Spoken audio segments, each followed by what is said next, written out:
Hey countries, what's up? It is Thursday. It is also my day off from work, and it is also the very last day that I'm going to be in my 20s. But we're not going to talk about that today. We are going to talk about you guys.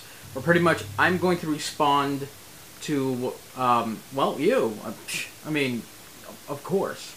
Amy, sushi is most definitely awesome. I am all for sushi. If I was in better shape, I would just eat sushi almost all the time. I would have sushi, I would have ramen, I would have rice noodles and with sesame sauce and all that good stuff. I'm big on Oriental cuisine. Seriously, I love it. Absolutely love it. As for Proposition 8, I am very glad that it was overthrown. It's just plain awesome. I'm all for equality, and you are absolutely right when true love has no bounds. My true love went riding out in white and green and gray, past the pale of Ulfa's wall where she was one to stray, and there she came upon a white and wounded fawn, singing, "Oh, oh, the hazards of love." Wait a minute. Sorry, I'm starting to quote a song. Oops. My bad. But seriously, love does have no bounds. If you truly love somebody, you'll do whatever it takes. Do whatever for them. You also were talking about how Air Canada was a jerk. Being a jerk, or being a I really can't say those kind of words here, can I? I'm sorry, I'll just bleep them out. Or I already did. You know, the writer and director, Kevin Smith, has his own little beef with Southwest Airlines. They pretty much told him to get off their flight because he was a safety hazard. Meaning that he was too fat for his seat, even though he could put his seat down and put on his seatbelt and whatnot. He was so ticked off to the fact that he made like a nearly like a 1 hour podcast. If I could find it, I will put a link to that down there. And also, my friend Esme had trouble with an airline. I don't remember. It could have been Southwest, but pretty much she had disorientation and she kind of fell and she needed medical assistance while the staff just stood around and watched her. Pretty much watched her like having a hard time breathing, just watching her like she was in trouble and like nobody helped. So she has this huge beef with them. And I forgot which airline it was, but if I find out, I will update you on that. And Doctor Who, I dare say that it is not just for 13-year-olds. See, you're considering it to be like the Power Rangers of the New Age. No, it is not. It is above and beyond Power Rangers. I love Power Rangers, don't get me wrong. I loved it growing up. I loved watching it. I don't like the new series. But Doctor Who reaches and spans and transcends generations because it's been around since 1963. It's like Scooby-Doo. Scooby-Doo is just one of those shows that, like, if you watch it at a young age, it's still, and if they still come up with new shows, it's still good. You can, just because you grow up doesn't mean that you can't like it. It's something that you enjoyed. It's still great entertainment, no matter how old you are. Doctor Who, whether you're 99 years old or 9 years old or even younger, it's a great fun show. Of course, there will be some more advanced, or should I say more mature material in the show, but that's pretty much as far as that goes. I mean, if you want absolute mature material, then you watch the spin-off, Torchwood. Torchwood is definitely targeted towards mature audiences. Deb, as for being Christian, I won't hold it against you. Not at all. I'm a godless son of a gun. It's complicated. God and I are complicated, so I won't talk about that. But as far as, being Christian, as time goes on, I think the Bible and all that Christians being taught should be updated. We, as a society, are becoming more acceptable of each other, like more understanding. And I see nothing evil about being gay or bisexual.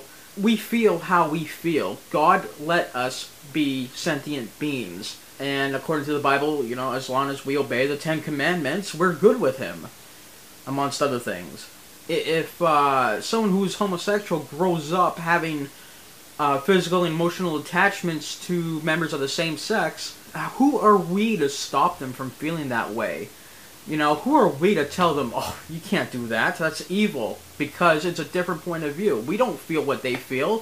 What if, just one day, out of nowhere, I started becoming physically and emotionally attractive to a man. I mean, you know, it just happens, you know, and we should be accepted, or they should, you know, the homosexual community and all that, the gay community, everything, you know, gay, lesbian, whatever, should totally be accepted.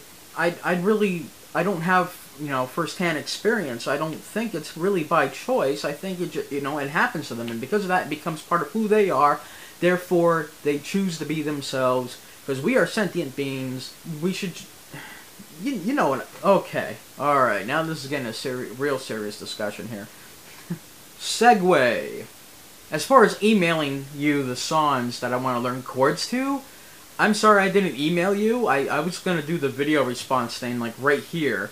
The songs that I would definitely love to learn chords to, and I hate to toot my own horn, but I would love to learn the chords to my own song.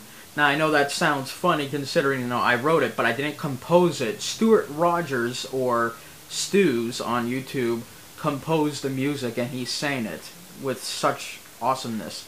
Eventually, I'm going to get a guitar, or at least I hope to get a guitar, or to play a guitar, and I would definitely, you know, it would be great if I could play my own song. So that'll be great. The Human Condition, I will put the link to the actual song in the video description, and to the chords in the video description. So there'll be links. Links a go-go, that's what I'm saying. The next song that I would love to learn how to play is Shortwave Part 1 by Alan Lastufka and Lou Connard. I believe he has the chords available online, so again, links. And last but not least, I like to learn the Decemberist song, The Hazards of Love, Part 1. It's an entire album, so Part 1 would be great as well to learn. By the way, the little poem/song that I was reciting earlier, that's The Hazards of Love, Part 1, if I haven't already mentioned that. Oh, I'm going to kick myself during editing, I'll tell you that. I certainly hope that you have somebody to sub in for you when you're not here. That would be really awesome. I usually try to contact people within 24 hours and I don't get a response, so that's why whenever I'm not posting a video, there's no sub for me. But out of the way, we'll see you in a couple of weeks, or a few weeks, or whenever you get back. Now, Samantha, as far as Doctor Who, you mentioned that there's like this epic battle. I don't see a battle, but definitely an epic discussion. And I think it's very awesome that we have said discussion, because that's what we need. We need more discussions here on Vlog Countries. Yes! You know, being all interactive, like super interactive, and that is great, because we are transcending boundaries. We are transcending oceans, talking back and forth here on YouTube, which is absolutely wonderful if utilized correctly or properly or whatever. Am I making sense? Samantha, you brought up the topic of being, like being a loner, but in that context you were talking about going to the theaters alone. And personally, from the time, you know, from the day I was born up until now, I love going to the theaters with somebody. Mainly because I don't have the transportation to take myself to the movie theaters. So, you know, it becomes a social thing. Like, when we're at our house, we are alone, essentially, unless we have friends come over, friends or family, and we spend time with them, we watch videos and movies and TV shows and whatnots with them. So at home is our alone time. And I do believe that once we step out those doors, a good part of our interaction outside is, well, interaction with other people besides ourselves. I mean, if we interact with ourselves, that would be weird. Well, I do it all the time. But you get the point. Like going to a restaurant with another person. It's a very social thing. It'd be weird if I went to a restaurant by myself, or if I went to the theaters by myself. I'm with myself all the time. What's the point of that? What's the point of going by myself elsewhere? You know, I mean, especially when it's a pretty sociable event. I mean, I'd be perfect for dating somebody, because I don't like to go anywhere alone.